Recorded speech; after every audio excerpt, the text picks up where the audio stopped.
1, 2, 3, 4. Those are numbers, but you already knew that. If you want to know what number you're going to pay each month for your car, use Kelley Blue Book My Wallet on Auto Trader. They're really good at numbers. Auto Trader. Now hold on, team. Gary has already proven to me that he is 100% committed to the team. He proved it last night by sucking my...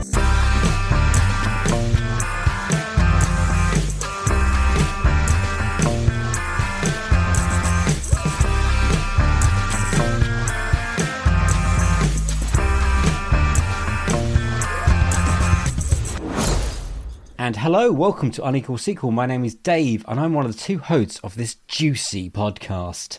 Oh, juicy. Hi, and I'm Rich, and I'm the other host of this juicy podcast. Think of me as Chunk to Dave's Sloth. I can do the truffle shuffle, and Dave really loves me. Hi, you guys. Yeah. Jesus. The premise of Unequal Sequel is very simple. We ask our guests their best ever sequel, worst ever sequel, and finally their dream sequel. And of course, we quite often drift off and talk about other things, movies, or just life in general. I think this is an episode where we do a lot of drifting. Do have to have a couple of warnings here. We do like to put out spoilers to movies we talk about, so be prepared for that. Just walk outside, fly your kite for a while, and come back inside. Also, a couple little mentions. Had to use some Zoom audio because, you know, technical bugs. And also there is a mention of Father Christmas. So if you're listening with kids, please be prepared for that. Because on today's episode, we are joined by Clayton Davis. Clayton is a brilliant film journalist. He's the senior awards editor at Variety magazine, and he's also on TV where he presents Actors on Actors and The Take. He's a brilliant guest to get on. Yeah, and we were excited to sit down and talk all things sequels with him. These are Clayton Davis's Unequal Sequels. Enjoy.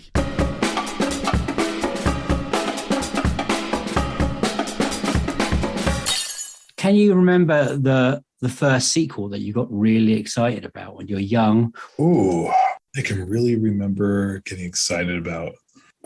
You know what? I do remember. It just came in a vision. I remember being so excited for Mortal Kombat Annihilation.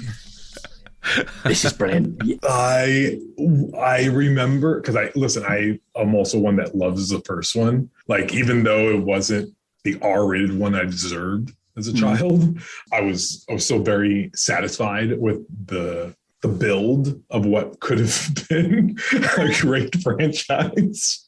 And then I remember seeing I remember being with my mother in a movie theater, and this is where, YouTube was not readily available for you to watch a trailer. And it was the only time in my life that I remember a trailer coming on and my mom turning to me and was happy for me and said, I will take you to go see that movie, because Mortal Kombat Annihilation was on there. And I saw Cyrax, and I was dying, and Jax. And I was like, oh my God, it's my movie. And then we went to see it. And then I haven't been the same since. I have PTSD now. Is that the sequel that, correct me if I'm wrong, they pretty much ran out of money towards the end of it and the studio just put it out? I mean, it looks like that's what happened. I don't know the story behind it.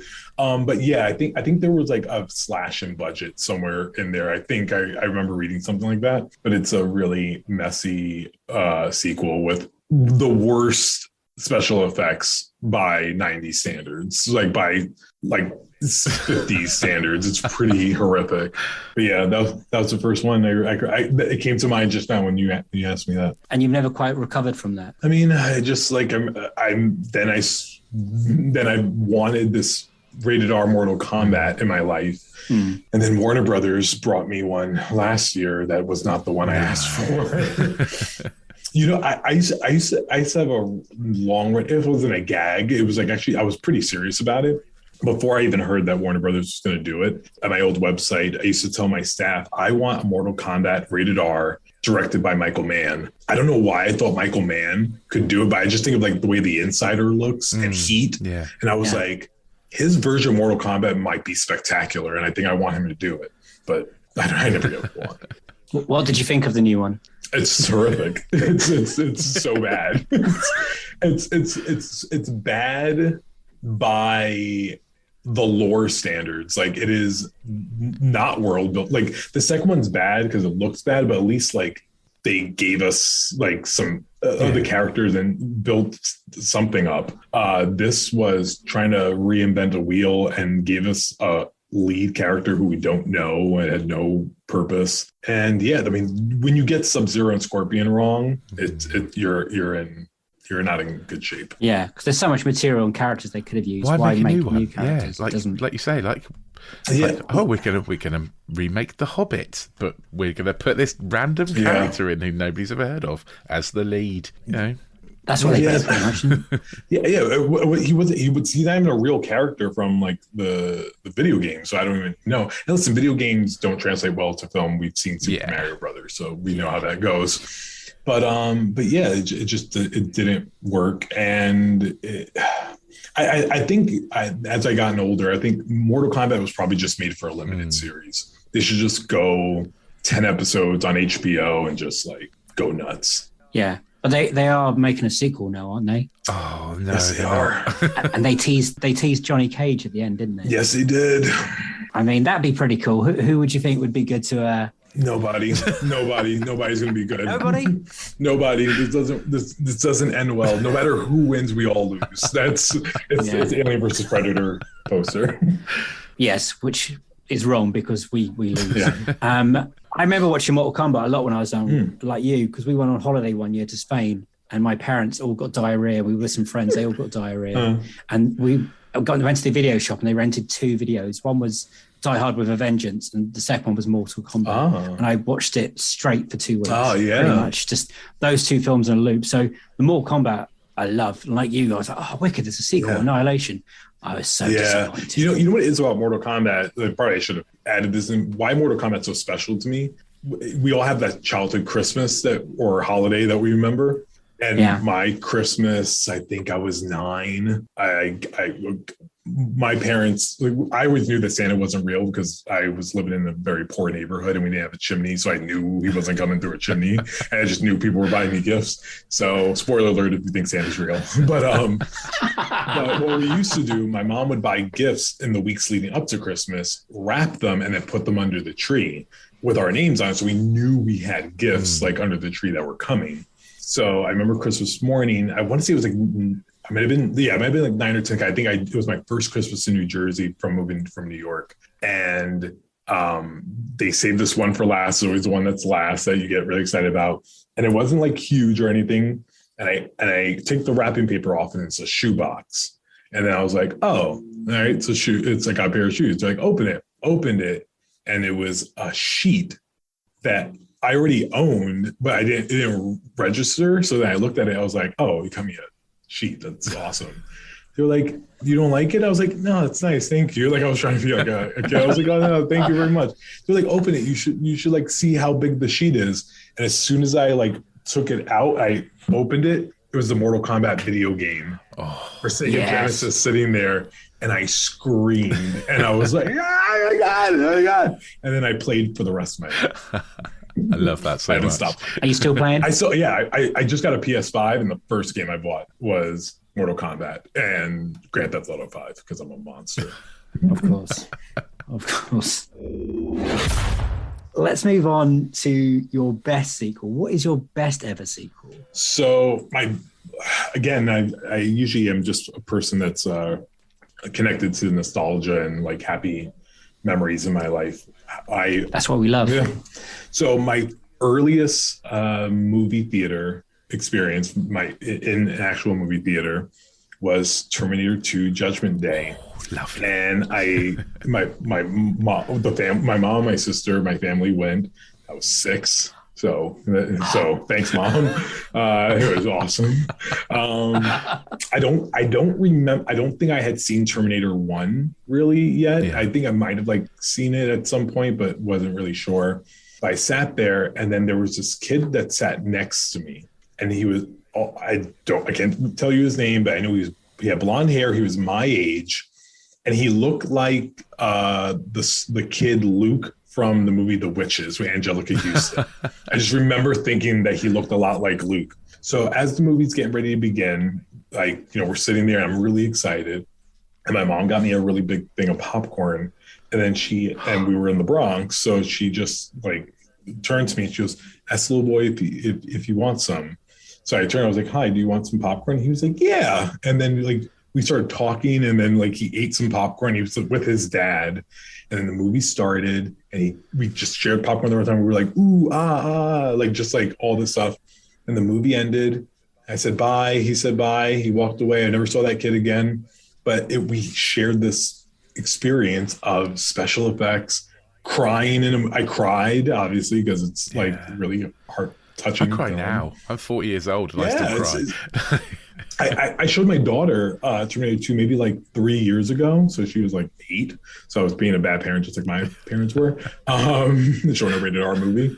And she bawled at the last like 5 minutes. That's amazing. I think it's such a brilliant choice. It's such a good movie, and you know, it's iconic for anyone. It's also where they should have stopped. Yeah, oh yeah, they should have stopped at Terminator 2. Oh, absolutely. You have to say that.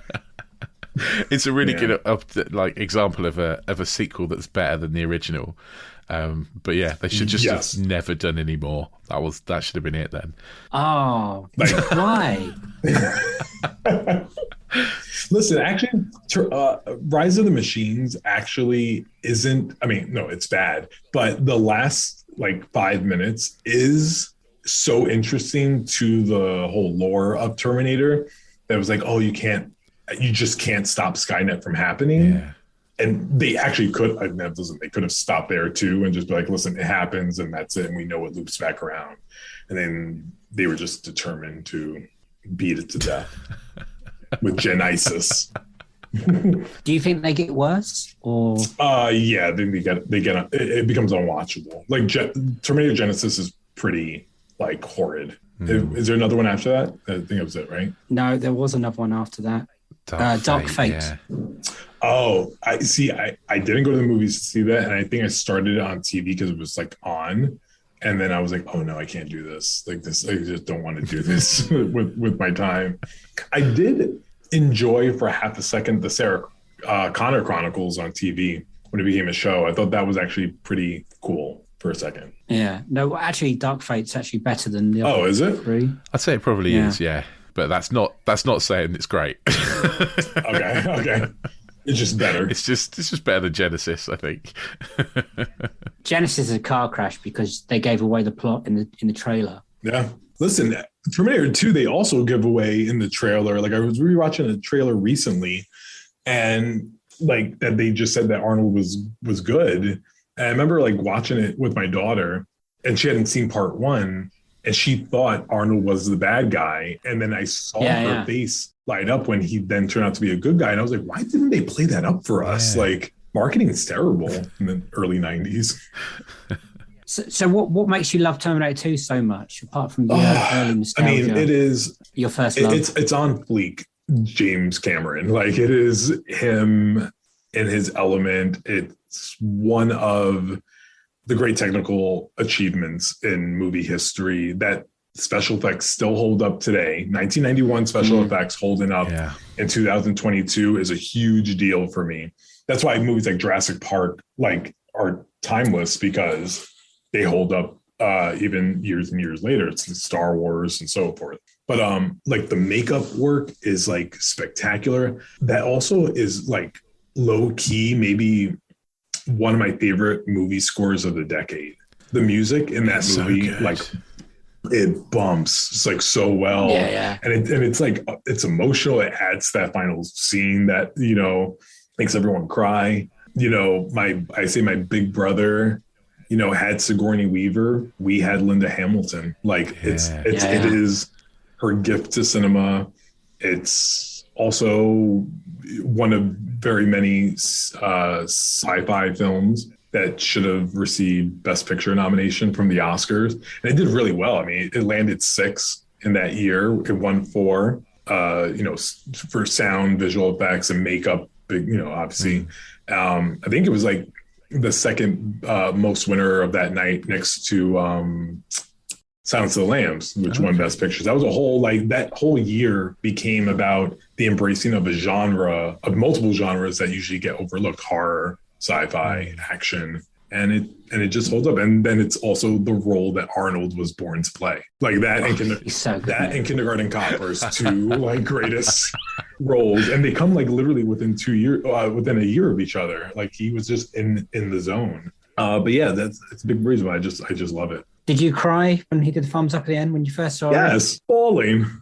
Yeah. It was ugly. It was ugly cry, huff, puff, I can't say my name, cry. Like it's an emotional moment. It was the entry of Edward Furlong of what we thought was going to be like this career. Obviously didn't turn out to be, because after that was Pet Sematary 2 and then whatever else. But yeah, like it's also probably Cameron's best constructed story, like of a script. You know, because he's not the greatest writer and strongest in terms of like characters and stuff. And I always say a movie's great when I can look past something that really like bothers me. And early in the time, even at 6, or right after, when I knew the timeline between Terminator 1 and Terminator 2, I was like, is John Connor 7 years old? Shouldn't he only be 7? Why is there a 12-year-old boy on my screen? And they never like really answer what time day of time we're in right now. He gets older. He's just old, and then that's it. But yeah, like and Robert Patrick, like literally great villain. Oh, so like, good. My mom was like weirdly attracted to him. Like she like was all. I was like, do you see his ears? Like you see what's happening in this thing? She was all about him at the time. Is that why you were dragged to go see it? I mean, probably, yeah. But I think my mom at the time just like it was one thing. My mom worked a lot growing up. You know, she was a single mom and she raised 4 kids. And she like would take us to, like it was the easy thing to do was for all of us to go to the movies. And she also just didn't do MPA ratings. And what she used to do, she'd bring me the Daily News every day, because that was like the newspaper she bought, because I would look at the arts and leisure section and look at the movie posters. I've been into movies my entire life. I would just like look at the pictures and stuff, because that's how we like, you know, can get engaged and have computers or anything. But yeah, she would take us especially me, like she would take me a lot just to indulge in something, even if it was really inappropriate. She took me to Halloween 4, by the way. And then I ran out of the movie theater. Wow. Like as soon as he throws the guy into the electric fence, I ran out of the movie theater, and then we didn't go back. Have you watched it since? Yeah. Halloween 4? Yeah. Okay, yeah. I grew up, and then I was able to watch horror films. I love it. But I was very young at the time, and I was like, oh, like he's murdering someone horribly. But yeah. What other ones do you remember watching with your mum? Is there any other sequels you remember seeing at that early age that really connected with? Sequels? Yeah, like Predator. That's not a great one. I remember watching Predator 2 with my mom at home a lot, because we used to VHS record things for VCR. So my brother especially would record a lot of movies, and that was the time he would buy like the VHS tapes that you can have 9 hours of content. So you'd do like 3 movies. So that's how I was able to see a lot of like the cool 80s classics like around my like time. So I saw Bloodsport for the first time with Jean-Claude Van Damme. Yes. That's not a good sequel. Bloodsport 2 and everything that came after. I think my mom took me to go see 3 Ninjas Kick Back. Okay. Yep, I remember that. And I think my mom took me to see Bible Goes West. I think that's the sequel one. I feel like she might take me to that. Oh, and I do remember my brother taking me to when they did the very first re-release of the Star Wars trilogy. And I begged him, I was like, I just want to see Empire Strikes Back. That's all I wanted to see on the big screen, because that's the best Star Wars movie. Oh, yeah. That's really the best sequel of all time, because it is my number 3 film of all time. But it's a sequel, but it's like, because it's all in this like canon of like 9. So that's like Terminator 2 feels like a real sequel. Yeah, I get that. It is. What is your out of interest? What is your 1 and 2? Dead Poet Society and Forrest Gump. Nice. Oh, Yeah. that is sweet cinema there. Yeah, Dead Poet Society, because my mom used to stop at this check cashing place. She didn't have like direct deposit, so she'd take her checks to get cash at a check cashing place. And for some reason, they also sold videos, the VHS tapes there. So she bought me Dead Poet Society, like for no reason. Came home one day, she says, "Here, I think you might like this." I was like 5, and then I was like 5, and I put it in. And I watched it, and I fell. And it was the movie that made me fall in love with cinema. It's always been my favorite film. You standing on tables at the end, my captain. Oh, like I don't think I understood it all. I don't think as a kid I even understood that Neil killed himself. I think I just thought he died. Like I was like, because they don't show anything, obviously. So I had no mind for like subtext and things that people don't show on screen. I also remember my family are also monsters. They showed me Return of the Jedi first before anything else. Yeah, I think that's the same as you, isn't it, Dave? Yeah, it's probably the same that's as me, where I think, fell in love with Star Wars, was Return of the Jedi. Return of the Jedi. I loved Ewoks. Yeah, Ewoks were great, but then I remember watching Empire Strikes Back for the first time and thinking it was great. And when he says, "Luke, I'm your father," he says, "I'm your father." I'm like, I know this information already. Like, why are we like doing this? It was all downhill. So I've never gotten the full that greatest plot twist of all time. Yeah. It sounds like I was just going to pick up on what you were saying about your mum going to the check cashing place and they're selling videos. I know it's like over there in the States, but back in the 80s over here, it was like every shop also did videos. Like, really? Yeah. You go to like your local kind of corner shop and it would have like a video rental bit, or you'd go to like, it's like just like, hey, I know we're going to make some extra money. Let's be videos. Yeah, we were big into renting videos, and we had the local mom and pop shops. There were no Blockbusters in my neighborhood, though. I didn't go to a Blockbuster until maybe I was in high school, because they were always like kind of far out, and like there was just like no way to get there. We didn't get a Blockbuster until like maybe in the 90s, early 90s. We were just like, the local video. We had a van, like a guy in a van came round and he used to like rent videos off him, and he'd like, he'd just I feel come like back I the next remember week like and stuff. they had something like that too. Like a guy used to drive around in a van and sell out of his van. It sounds so dodgy when you talk about it. There were so many like actually I remember oh god, just random. I know we're going off topic here, but I just remember around 1990s, like end of 97, early 98. It was the first time I got my hands on an award screener for Titanic. It got like, that's when all the studios were like sending out VHSs for awards consideration, and the Titanic one someone got it and then copied it, and it was 2 tapes. And I got a hold of it, and then some guy was selling it on the street, and we bought it. And I just remember watching the 2 tapes, and the first tape always ended at the moment where the captain says, like, "I think you're gonna make your headlines now," right after the boat hits the iceberg and stuff. And you got to switch to tape 2. And I was like, oh damn, so it was like those days of just like things not being readily available to watch were like a huge thing. Yeah, kids don't know how lucky they have it nowadays. My daughter has like when she says she has nothing to watch, I want to strike her every time. Like, I just want to beat her. I'm like, what do you mean? Like, you don't know. And we have every streaming service in our home, every single one. Yeah. Even Crackle. And she will dare say, like, there's nothing to watch. I'm like, watch everything. Trying to explain to my little boy the other day that there was a time before Netflix, and he was like, what did you do? Yeah. Like, I was trying to explain VHSs to her one day, and that did not go well. No. Yeah, it was pretty bad. What were you saying, Dave? I was just say, have you tried to educate your daughter on films that you love, and you just watch her instead of watching the film? Yeah. Oh yeah. There's been a few times that like over the pandemic, we started doing a couple things. I showed her The Truman Show, because that's one of my favorite movies of all time. Great film. And she loved it.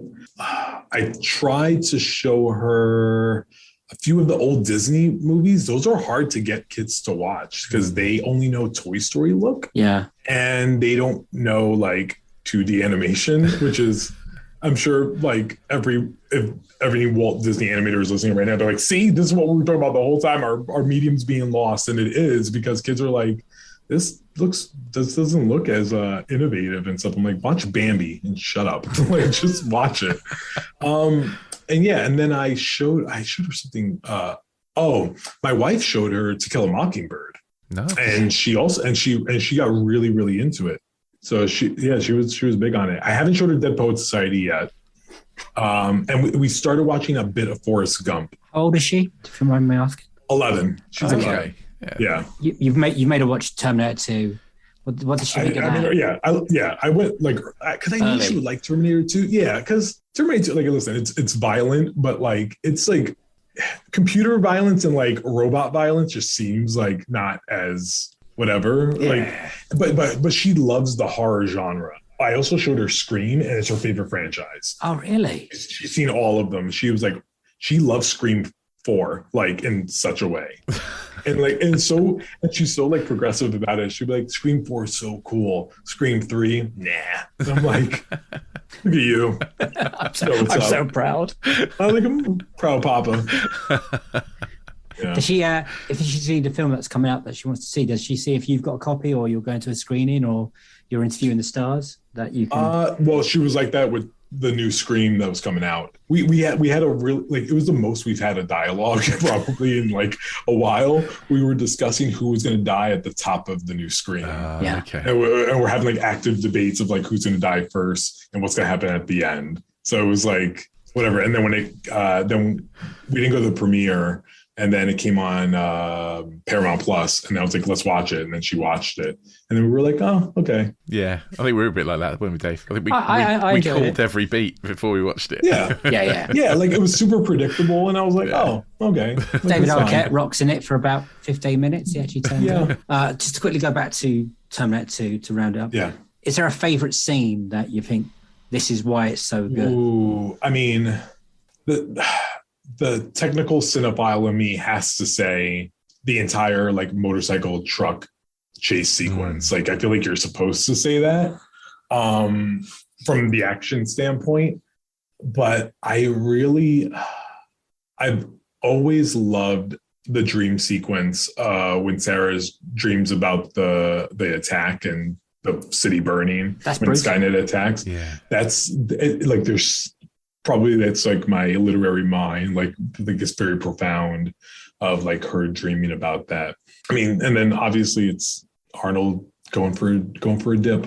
I have to ask, is Terminator 2 3D still in Hollywood, in America somewhere? Have you seen it?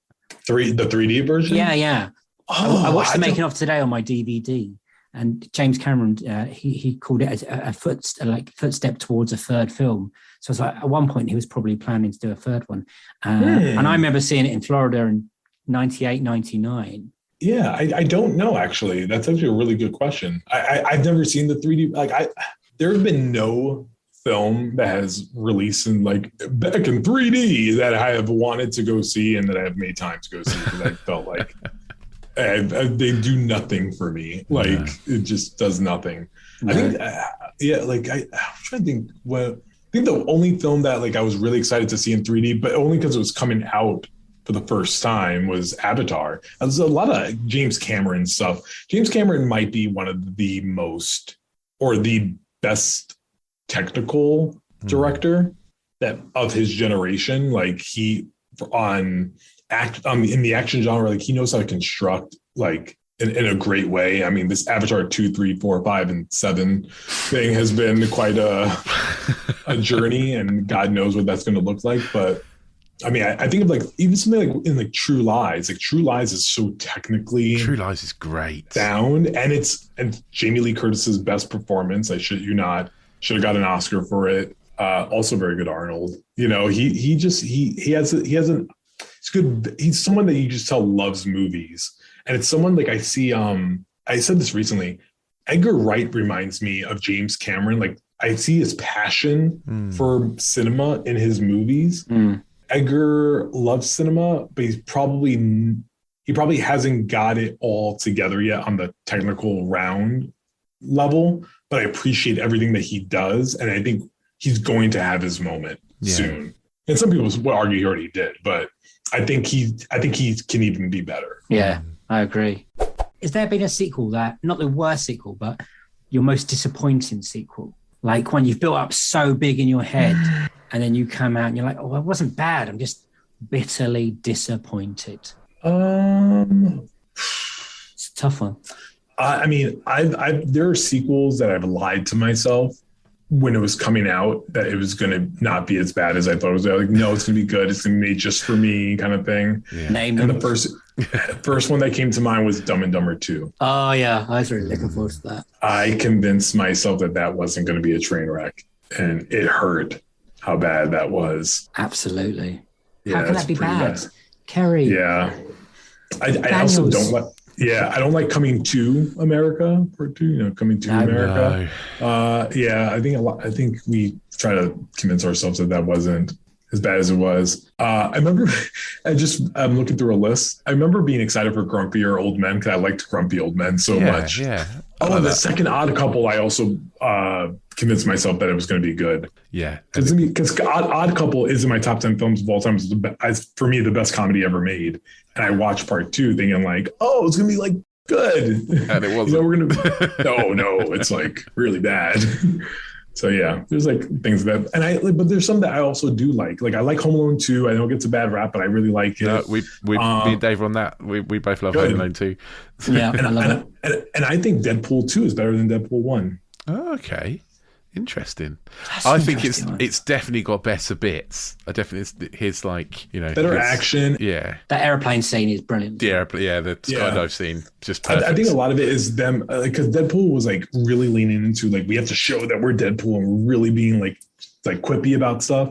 And Deadpool 2, I guess like since people already knew that, they were able to just kind of make a movie and then it just like felt more natural. Yeah. So I think I just dug it a lot more. I also fell in love with Zazie Beetz. She's fantastic. Yeah, definitely. Fall in love with a lot of people in movies. I am married though, so my wife falls in love with people too in movies. So, Who was your first crush?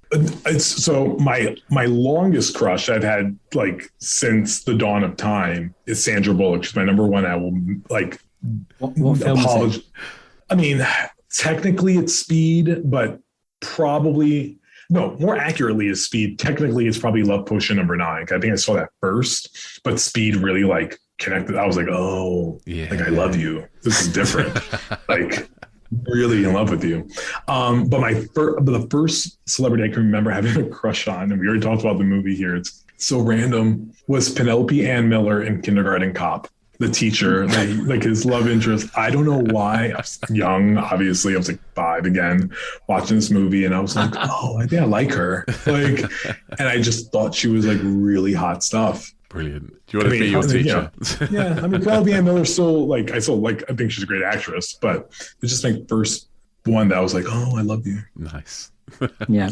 Sandra Bullock is my ride or die. And have you got to interview her? No, and I think I've done that on purpose. Like I think it's just better for everyone, for my career, that we just don't interview each other, that we just keep this distance. It's going to be a very unbiased. It's going to be a very biased interview. I'm going to be sitting there like, I think you're perfect. So I don't know, like what. Speed 2 was great. I mean, I know it's bad. I know she does bad movies. I can always say she does bad movies, but I will always just say that she looks hot in every single one of them. That's fair. That's very fair. Even though they're bad movies, she gives it her all, and that's all that matters. Yeah. What you can ask for. Love that. That's my boo. When she was with Jesse James, those were the dark years for me. I was like, when she won her Oscar and he was sitting there, I was like, F you, dude. F you. You don't deserve her. And then we saw that he didn't. See? Yeah. No, you're right. She's waiting. This is our love in time of cholera. She's waiting for me to move on from my wife so we can get together much later in life. That's what it is. Who's your wife's pick? Oh, my wife, she goes through phases. Right now, she's really into Adam Driver. Oh, okay. Oh, who is? That's fair.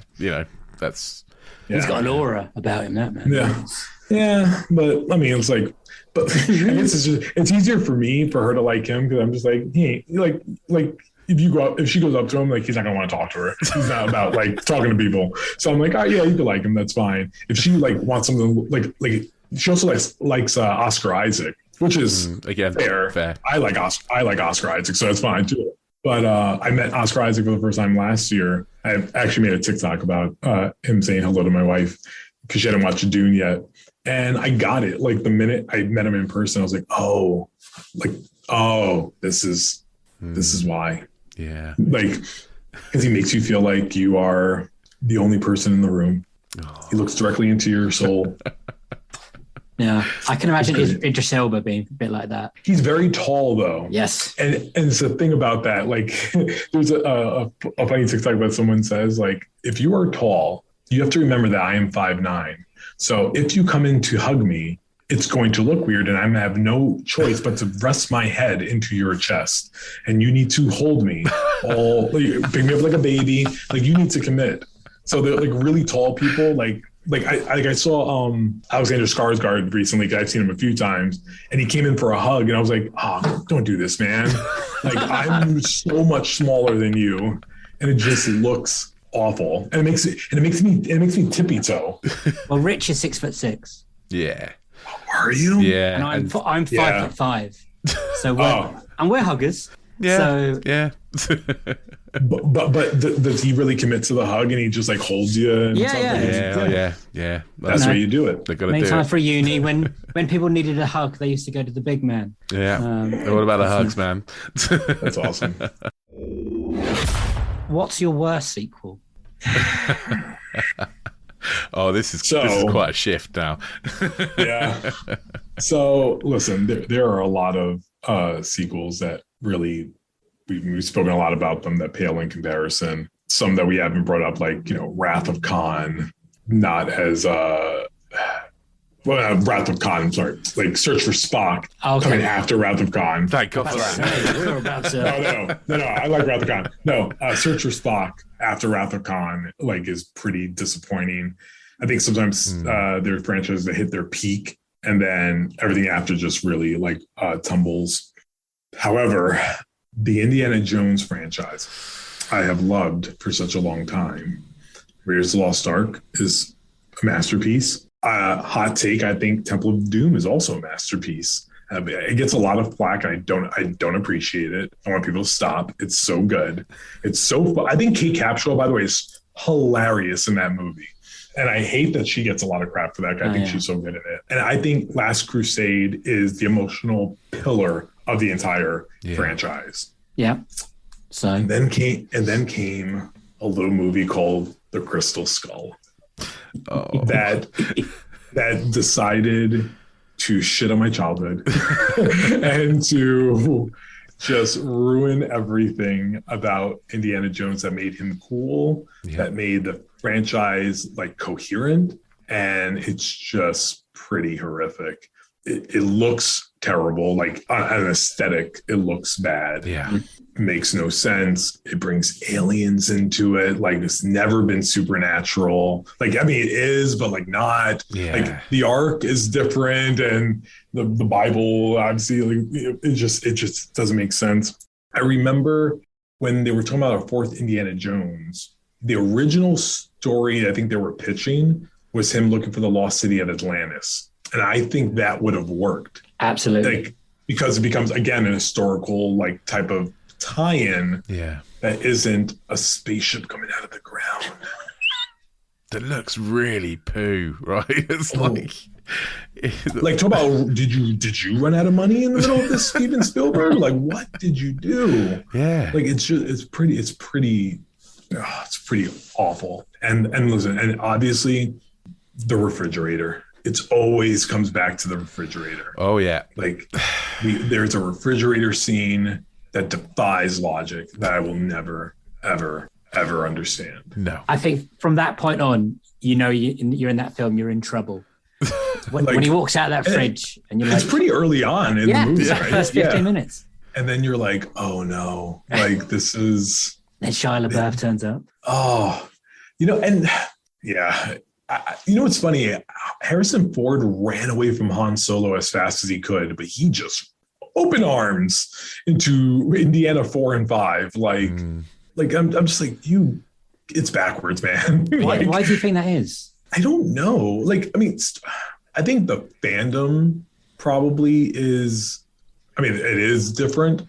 Star Wars fans are inherently more annoying. Like, I'm saying that as a Star Wars fan. No, we get it totally down to the bone. Listen, like, hot take. Like, I think Last Jedi is a masterpiece, and I think it was building to something that we've asked for such a long time, and then the butthurt fanboys ruined everything, and that's why we end up with Rise of Skywalker. We deserve that because it was horrible. We don't deserve nice things. Yeah. So, but yeah, like, I think the fandom probably just kept him at a distance, and I think, I mean, listen, he is the only actor from that franchise that was able to transcend that franchise as an actor, and really step into other stuff. So maybe he feels like Indiana Jones like saved him from Star Wars, or maybe he just has a softer spot for it. That's just me speculating. I don't know if that's true, but I see how that would make sense. What do you think about 5? How are you are you nervous? Yeah, like, it's going to be awful. Like, I think they should. The early plan, I remember reading, was they were going to reboot it with like a new Indiana Jones, and there was talk about Chris Pratt. This before Chris Pratt like was oversaturated. There was a good amount of chatter about Bradley Cooper, which I thought would have worked brilliantly. So I think you need to treat Indiana Jones like James Bond. I think you need to just bring him through new adventures, through like a different actor, and you can build a world out of that. This direct sequel to sequel business is just, it's been a long time since 1989, Last Crusade. By the way, my first favorite actor of all time in that movie, River Phoenix. It's the first time I set eyes on him. And then I was like, that's my boy. Yeah. And then he died like 3 years later. And when I say it was like a family member died, like my flesh and blood, my bawling of a childhood. Like, my family still makes fun of me to this day about it. Like, I remember when I told you the River Phoenix side, and you were like, "Tell me it's not true." And like, I was really like, I couldn't believe it. It was awful. Oh, man. But Last Crusade so Indiana Jones is just great. Like, as a story arc, and not Crystal Skull, which ruins everything. Yeah. What, apart from the fridge, what don't you like? Is it the ants? Is it the Shire? Is it Ray Winstone? Is it? I'd forgot about the ants until you just said that, Dave. The aliens, the monkeys. I forgot. Is it Kate Blanchett's Russian accent? No, like, it's just like, it's just everything. It's a collection of everything. There's not a scene that I like. So like, Attack of the Clones, episode 2 of Star Wars, is a bad movie, but I'll still watch it every time it's on television because I can still enjoy things about it. Like, when Yoda fights, I remember losing my face in the audience, in the movie theater. Like, oh my God, he's fighting. Like, there are things that like I can take from it, and even scenes that are bad, like any of the love exchange of dialogue in that movie, which is so funny. Like, it's bad, but I can laugh and enjoy it. Yeah. Crystal Skull, it's really hard to be so bad you're good. That's a very hard thing to crack. And Crystal Skull, there's nothing about it that I was like, but I like that. Like, there's just nothing that I'm like, I like that. Everything about it was just like it's almost unremarkable. Like, I think that's like, you could be so bad it's interesting, and then they're just like, you're boring, and you're not like you're not even swinging for the fences. It's just like you went with like the first cut of all the footage. You were like, yeah, I feel like we've got it. Yeah, we can do this. This is the one. This is fine. Yeah. Nailed it one take. Yeah, it's all good. No.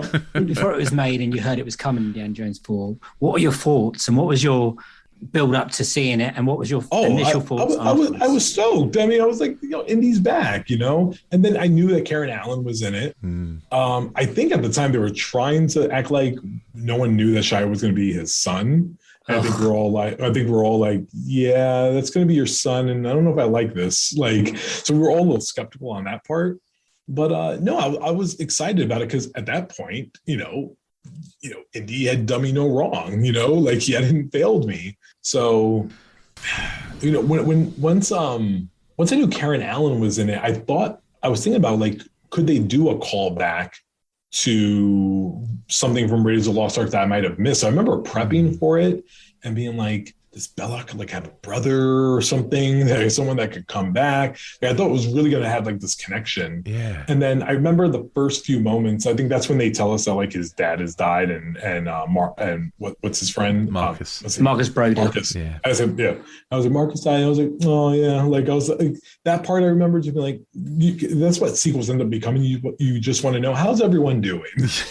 and then we were like, they're not doing well. They're gone. Okay, cool. And after that, you're like, and you're in a refrigerator. So yeah. And now I'm done. Yeah. And I'm done. And that first screening, were you pumped going in? Were you? I don't. You know what? I don't even remember. Bad. I remember just like going to see it and being like, oh wow. God. Like, do you look around the audience and see if they're seeing what you're seeing? No, but no. I just remember leaving the theater pretty fast. Like I was just like, all right. Like once the credits started, I was like, okay, good. Like I could just go. I don't remember like who I saw it with. Like I'm saying, like it's really such a like push back. Like it was just like it was the most unremarkable day. Yeah.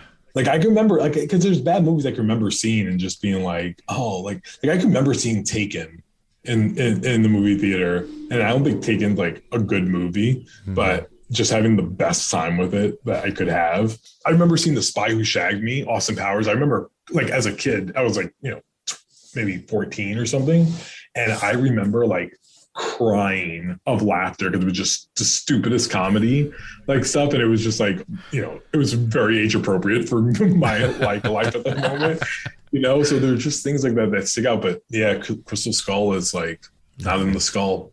It's just not in here. For me, it's one of those films that you're convinced every time before you put it on that it wasn't as bad as you thought it was, and then you get halfway through and you're like, oh no, it's exactly as bad as that. Why do I keep doing this to myself? Yeah, I feel like I've tried again. Like if I'm flipping through channels and it's on TV, I'm like, let me just try. And then like a few minutes, I'm like, oh no, I can't. Like it's like I can't. But I've come like 3 or 4 times on the refrigerator scene though, and I'll watch the refrigerator scene because I guess that part is so bad it's interesting because I'm just want to like take that in and just go.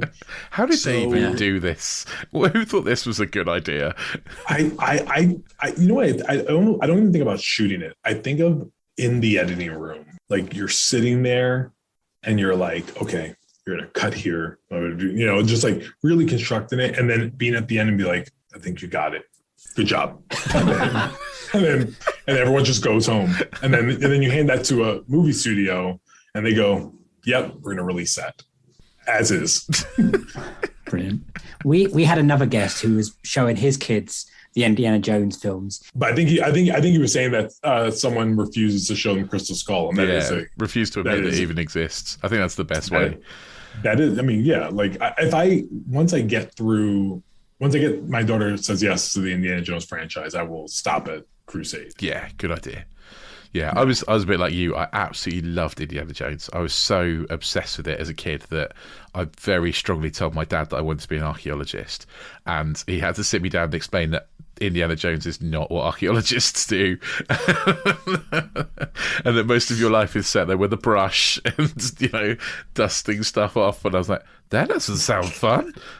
How much did movies like ruin like future professions because we were so duped into thinking like such a random like remember kindergarten, they ask you what do you want to be when you grow up. Yeah, I really didn't know. I hadn't really thought about it before, and I put fireman because of the movie Backdraft.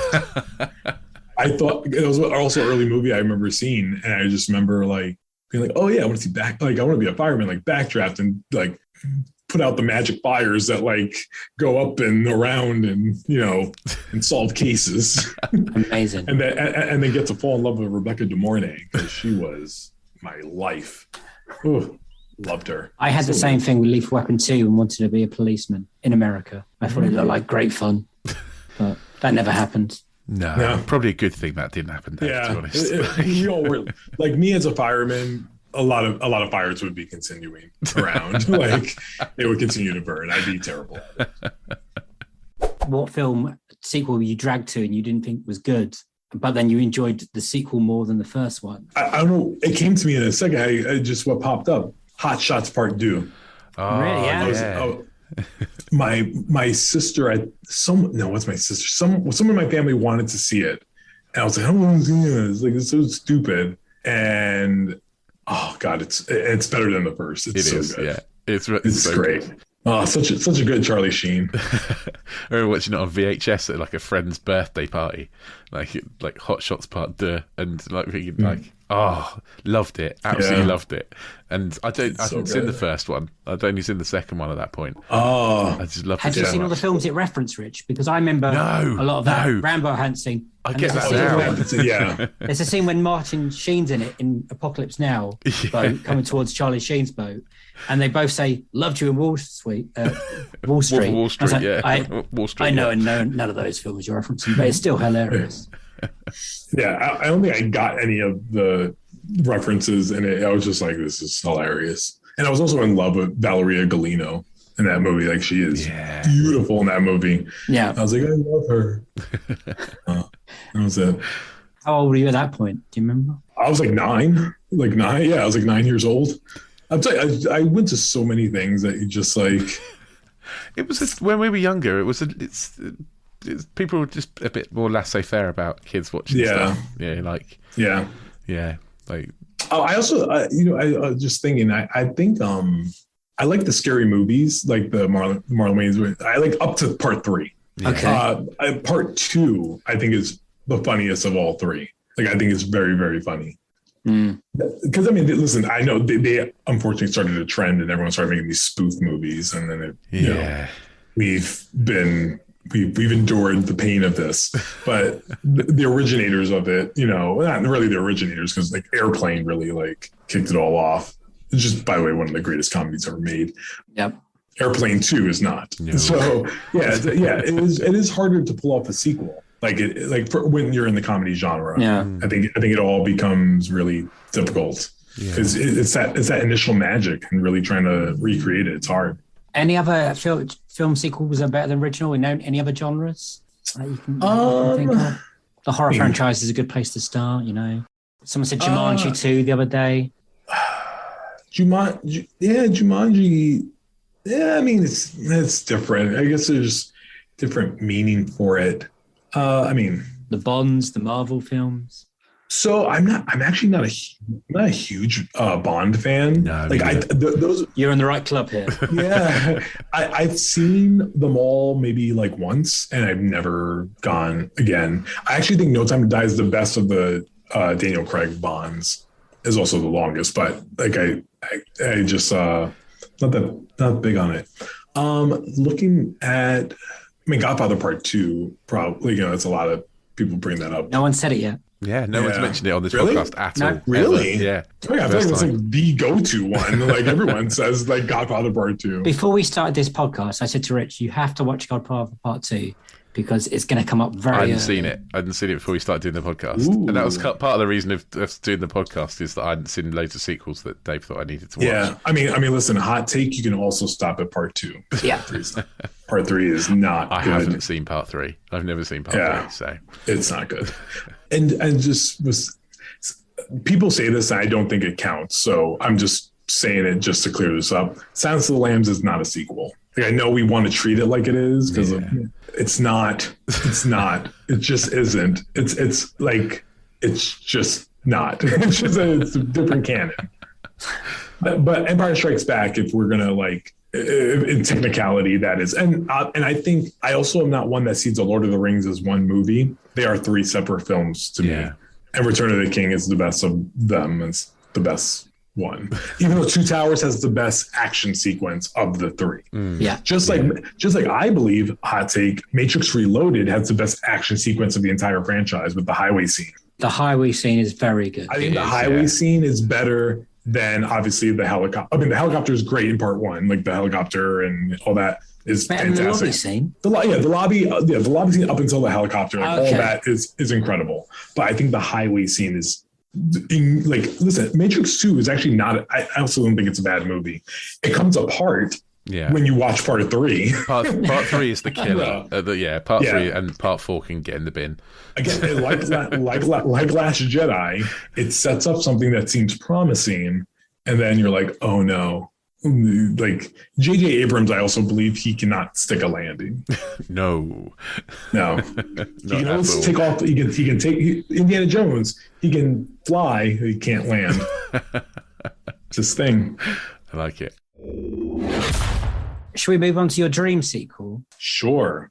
Listen, there are quite a bit. I'm sure there's a lot of internet popular choices like Kill Bill Volume 3. Like everyone wants to see that one. We have had it. Yeah. and the second District 9 is like literally on my bucket list. I hope they could come back to it if done properly. It's always with that premise. But I really want a Team America World Police sequel. Yes. Because I think it is brilliant. And listen, in this day and age where there seems to be this narrative of the fight against quote unquote cancel culture and, you know, being politically correct and that, you know, that people don't, that one side is fighting stupidly and then the other side is not understanding. Team America being very not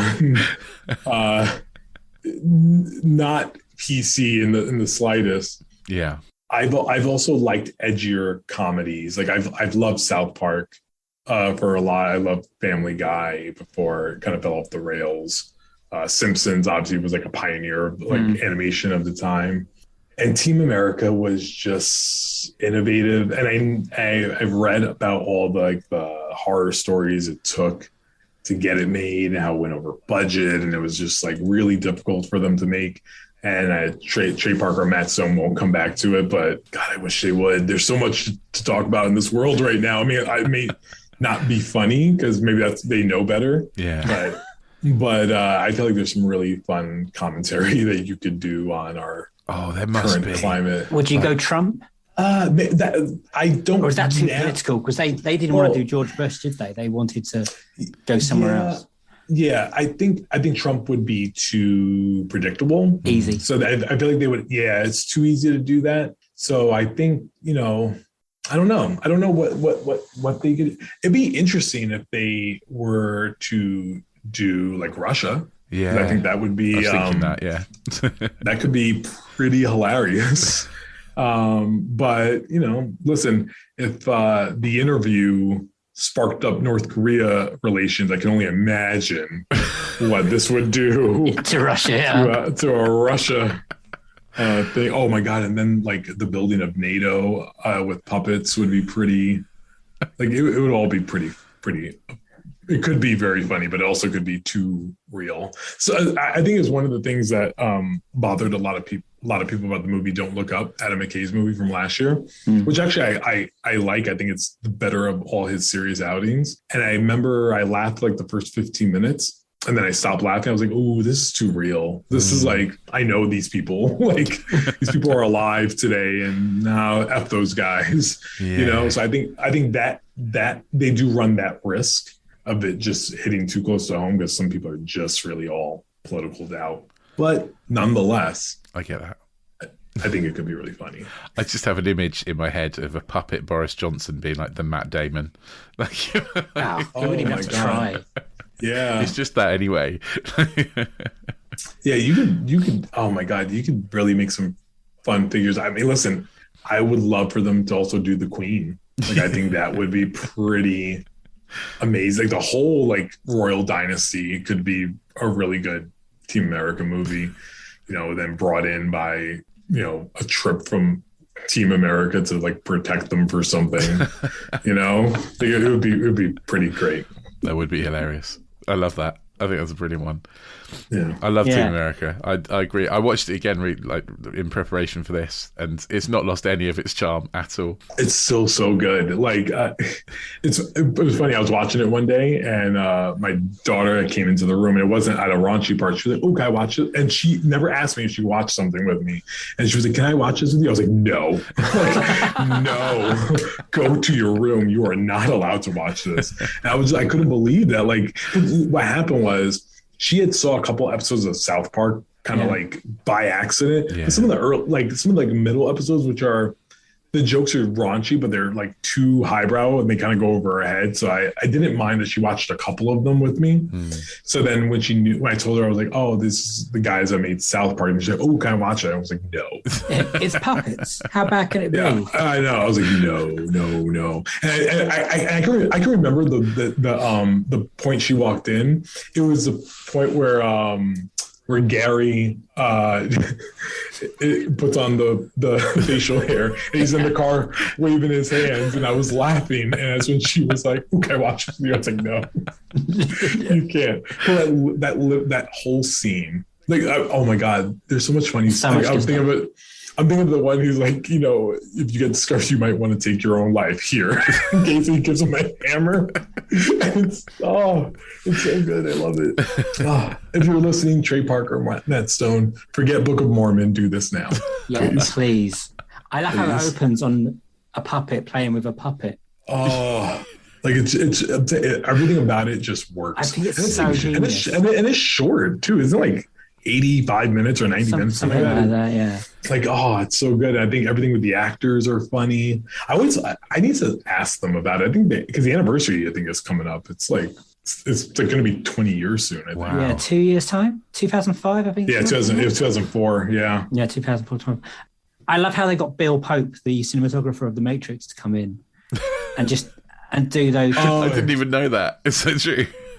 He wanted something completely different. Apparently, he'd done The Matrix trilogy and then Spider-Man 2, and he wanted to work on something completely different. Like, well, we have this job for you, and then they made him do like Matrix fight scenes with puppets. That must have been so good. I'm even like, oh God, I'm trying to think where a home for that would even be, because obviously it's owned by Paramount, so I don't think Paramount has the capital to let them do that again. So like would a streamer take it? And I don't know. Like HBO Max would probably, like, if Warner wanted to really like jump into it, they probably could.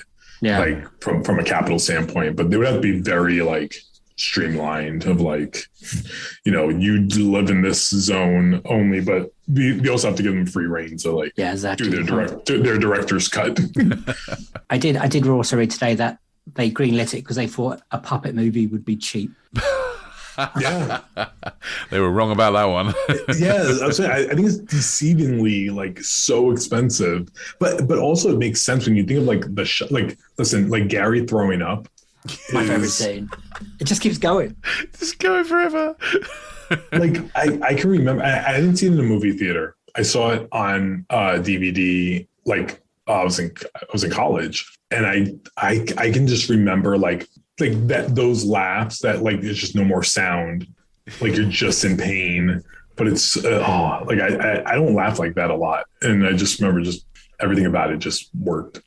Yeah, because it kind of feels like it shouldn't, if that makes sense. Like, it's like I'm telling you, like it is the most offensive movie of all time. Like I will give every, like, everyone like, no, it's terrible. Yes, you are right.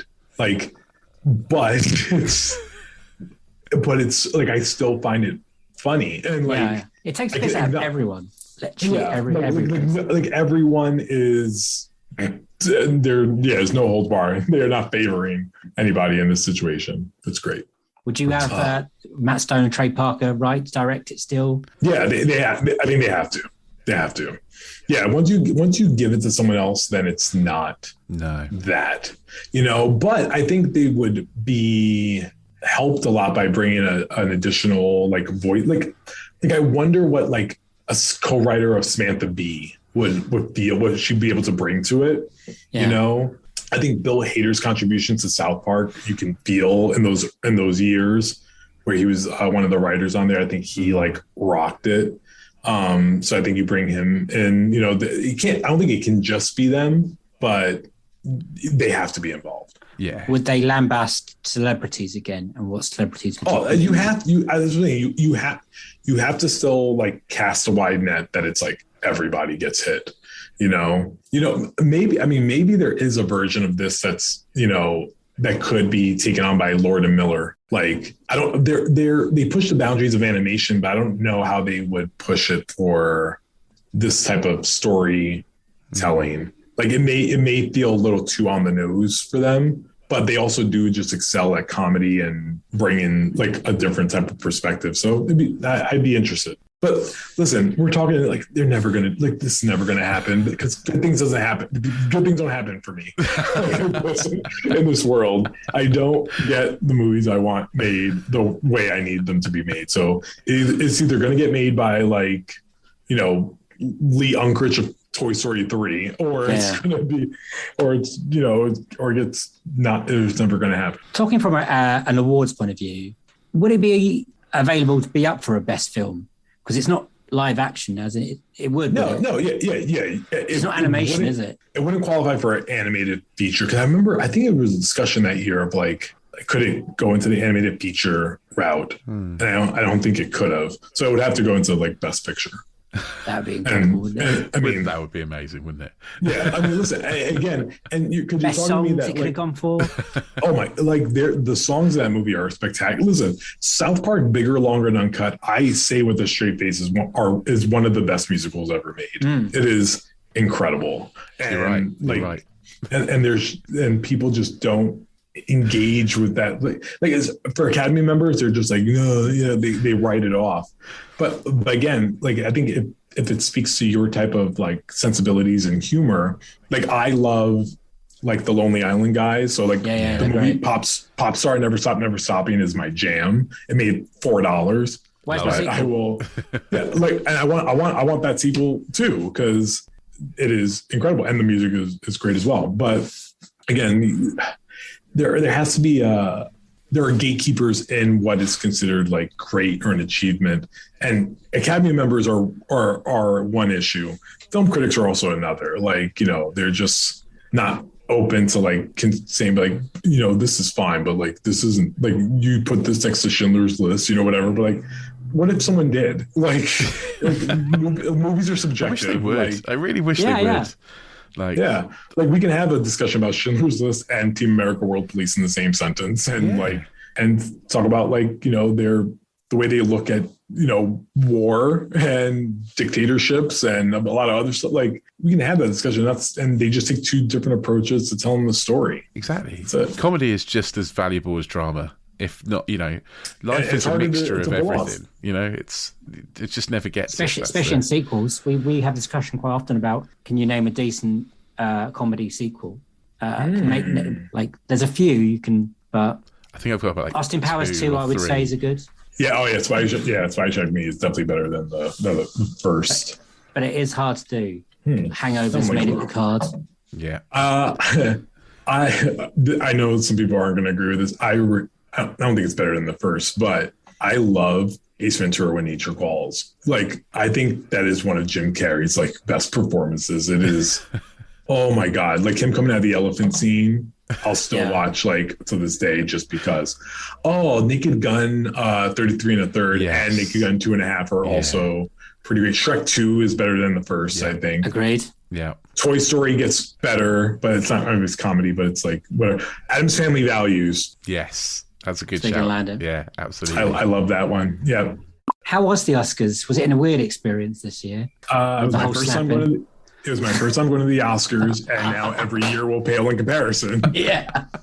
Like it was just as awkward as you think it would be in the room. Yeah. Did you interview Will Smith on the way in and not on the way out? Or no, I saw him on the so I've seen him a lot this year. Actually, after the slap, there was a TMZ thing that had a video of him at the DGAs in November teaching a kid how to slap someone on TV. Oh, I saw that. Yes, I saw your video. And I'm there. And I'm like, I moderated that conversation. So when he slapped him, I thought they were doing that bit. And I was like, why are they doing that again? That's like not funny. Like, why are they doing this? And then it was like, no, it's not that bit. There is a 2% conspiracy theory of me that thinks it was staged. Really? Like Andy Kaufman. Yeah. David Letterman. Such a small percent of it. But why? Like that. What can anyone get from it? I don't know. There was like a split second where he sort of laughed at the joke and then he kind of looked at her and went, oh no, better not have done that. And like it was almost like he's going too much to make up for it. Oh, I don't know. But yeah, It was a good ceremony. Can't wait till next year. Yeah, I bet it'd be a lot quieter next year, I imagine. You have a sign a no slap policy walking in. It's gonna be great. But yeah, I did see him. I saw him lead up to. I saw him the night before. I saw him like a few times, and like, you know, we see each other, we say hello. We become very friendly. Yeah. I haven't seen him since then. Well, I would like to. Just like, hey, man. Can I have that interview? Can I have that one? Like, everyone's gunning for it. I was like, you know, it's gonna go to Oprah, isn't it? It's always Oprah.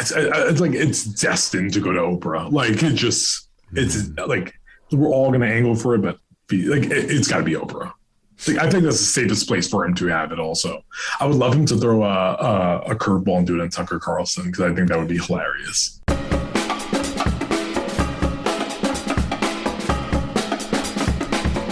So those were Clayton Davis's Unequal sequels.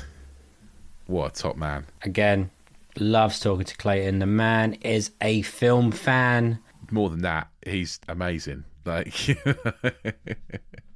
he was great to talk to. I was a little bit worried. This is our first American guest. Yeah. First time we've had someone join us from America. He's incredibly professional.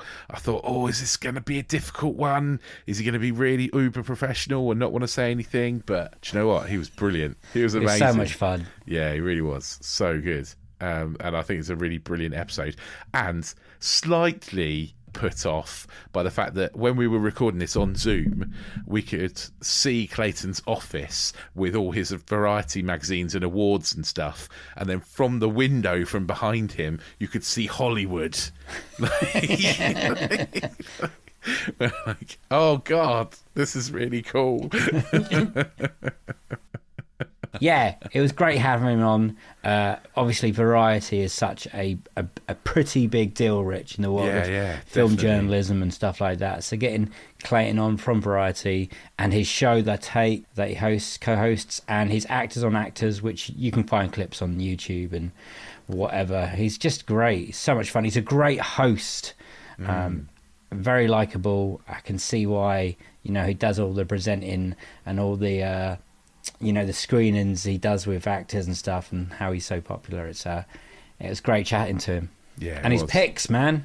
I know. What brilliant picks. It was kind of like the best of worst of like we've had, because Terminator 2, very good sequel. Yeah, a lot of people have picked it. Yeah, we've talked about that before. Yeah, I mean it's a great sequel. Probably the best sequel ever. It's definitely in the running. It's definitely up there for me. But also, I mean, a massive wild card. Team America, World Police. Who saw that coming? Well, I didn't, and I think we covered it pretty well. We handled ourselves okay, because it's a hard film to talk about. Yeah, it's not. It's. I mean, massively inappropriate, but that's the whole point of it, isn't it? It's supposed to be massively inappropriate to everybody. Yes, yeah, absolutely. Yeah, it's bad for everyone. And another worse sequel for Indiana Jones and the Crystal Skull, which we've... Do you think that's our most popular worst sequel now? It's only twice, I think, worse. I think it feels like more, because I think people have talked about it as disappointing so often. Yeah, you're right. It's come up as disappointing so often, hasn't it? Yeah, but it is a bad one. It's no bad. Redeeming features, and hopefully I don't have to watch it again for a while, or ever. It would be nice, wouldn't it? It would be nice. Well, let's see. But I mean, it was a wonderful guest. It was a really great episode, and something really different for us as well to have to do time zones and work out like when the right time zones and stuff are. That was pretty cool. But yeah, it was good. And if you enjoyed it and you'd like to hear a little bit more of this sort of thing, then you can always click that little subscribe button on wherever you get your podcasts from, and every time we have a new episode, it will drop into your inbox, and you won't have to worry about it. We do have new interview episodes every Monday, and we also have our little extra episodes every Friday too, so do check those out. If you like what you hear, give us a little rating, 5 stars, a little heart, even tap out a little review. We'd be so grateful. We love that. Even if your review is just, I like this, then that's a brilliant review. We're more than happy with that. So yeah, if you also want to get in touch, then we're on Twitter, we're on Instagram, @Unequal Sequel on both of those. We are currently working on a website, so there will be a website coming soon too. I've literally been working on it today. Or you can drop us an email, unequalsequel@hotmail.com. Lovely. Again, you smashed it, mate. You're doing really well on there now. I know, professional, Yeah. It's only taken me, a year? Not even that yet. We are going to celebrate our year anniversary soon, this month, June. So we've got to think if we're doing anything special for it, really. Haven't really thought about it. It's amazing that we've got this far. So We'll put some balloons out. It's fine. We'll make ourselves a cake or something and be like, well done, you've made it. I do have to say a big thank you to everyone that's joined us over the last couple of weeks. It has been quite mental on our ends, just to have all the new listeners and all the new ears and eyes on us. So thank you for everyone. I feel like maybe we should start being a bit more professional. And then I remember I don't really know how. No. So we'll just carry on. We did have a moment the other day, just me and you laughed at each other. So thank you for listening. Keep up the good work, everyone. You're all doing brilliant, and you, Rich. And I just want to say thank you. And that's all I'm going to say. So it's going to be a goodbye from me and a goodbye from him. Bye! Have a splendid week. Bye.